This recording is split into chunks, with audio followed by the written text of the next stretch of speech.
ഞാനേ ചെറുനാരങ്ങയും നമ്മുടെ ഈന്തപ്പഴവും കൊണ്ടൊരു അച്ചാർ ഉണ്ടാക്കാൻ പോവുകയാണ്. അപ്പോൾ നമുക്ക് ഞാൻ ഇത് വാട്ടി വെച്ചേക്കണതാണ് കേട്ടോ. ഞാനത് എടുക്കാൻ വിട്ടുപോയി. ഇത് ഞാൻ കഴുകി തുടച്ചിട്ട് അപ്പച്ചപ്പിനകത്ത് വെച്ചിട്ട് ഇഡ്ഡലി തട്ടിനകത്ത് വെച്ചിട്ട് അത് നന്നായിട്ട് ഒന്ന് വാട്ടിയെടുത്തിട്ടുണ്ട്. എന്നിട്ട് അത് നുറുക്കിയെടുത്തതാണ്. ചീനിച്ചട്ടി അടുപ്പത്ത് വെച്ചിട്ടുണ്ട്. അതിലേക്ക് നമുക്ക് നല്ലെണ്ണ ഒഴിച്ചു കൊടുക്കാം കേട്ടോ. നല്ലെണ്ണ കുറച്ച് കൂടുതൽ വേണം, എന്ന് വെച്ചാൽ ഇത് മുങ്ങിക്കിടക്കണ്ടേ.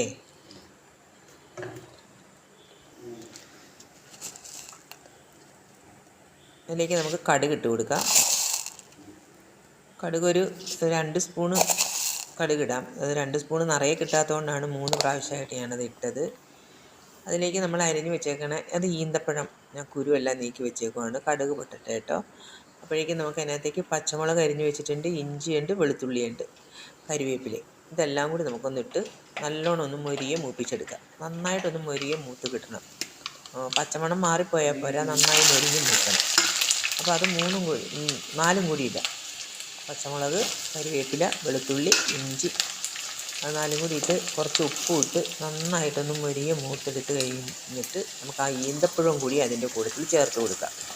ഈന്തപ്പഴവും കൂടി ചേർത്ത് കൊടുത്തതിന് ശേഷം അത് മൊരിഞ്ഞിട്ടുണ്ട്. അപ്പോൾ ഇതാ ഈന്തപ്പഴവും കൂടി ചേർത്ത് അതും കൂടി ഒന്ന് വഴന്ന് വരട്ടെ.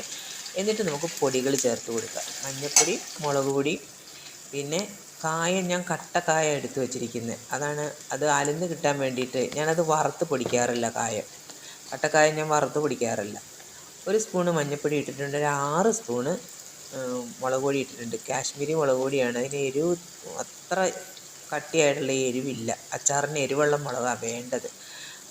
അപ്പോൾ എൻ്റെ അടുത്ത് അതില്ല, ഇത് മാത്രമേ ഉള്ളൂ. അപ്പോൾ അത് കാരണം ഒരു 6 സ്പൂണ് മുളക് പൊടി ഇട്ട് കൊടുത്തിട്ടുണ്ട്. ഉലുവ വറുത്ത് പൊടിച്ചതാണ്. അതൊരു 2 സ്പൂണ് നിറയെ ഇട്ടാൽ മതി. അത് കോരി എടുത്തപ്പോൾ അങ്ങനെ കിട്ടാഞ്ഞുകൊണ്ട് അത് 3 പ്രാവശ്യമായിട്ട് ഇട്ടെന്നേ ഉള്ളൂ. പിന്നെ കുറച്ചും കൂടി ഉപ്പ് വേണം കേട്ടോ. ഞാൻ ഇട്ട ഉപ്പ് അത് പാകമല്ല, കുറവാണ്.